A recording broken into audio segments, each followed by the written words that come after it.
On ne naît pas bègue, on le devient.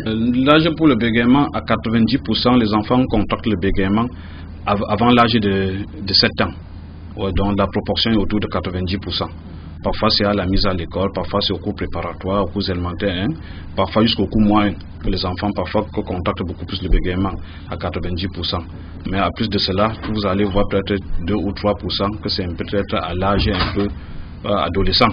Bon, 2% pourra être juste à l'âge adulte. Les spécialistes sont unanimes.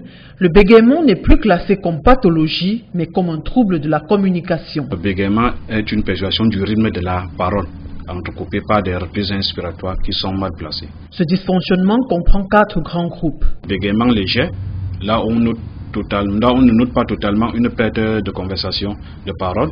Bégaiement léger, là on commence à avoir un peu plus de revulsions, avec perte du comportement tranquillisateur. Le bégaiement profond, là en ce moment on commence à avoir une revulsion, ce qui fait que pour regarder l'interlocuteur actif, le bègue n'arrive plus à regarder l'interlocuteur actif dans les yeux.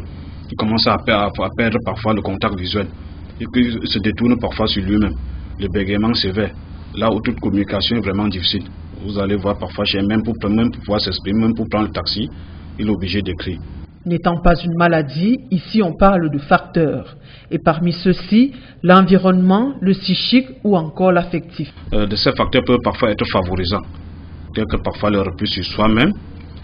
Chez les tout petits, généralement, puisqu'on parle de la cause, on parle généralement plutôt des tout petits. Premièrement, puisque parfois on peut être la mise à l'école, le changement brusque de nourrice, tout trait d'ordre un peu affectif ou bien psychologique peut parfois affecter le bégaiement chez tout un petit. Mais chez les personnes âgées, on peut plutôt parler d'un bégaiement acquis, puisque la personne parlait normalement à la suite d'un traumatisme, d'un choc ou bien d'un AVC. À la sortie de son coma, parfois, il doit commencer parfois à buter sur des mots. En ce moment, nous allons appeler ce moment un bégaiement acquis. Ce 22 octobre est journée mondiale du bégaiement.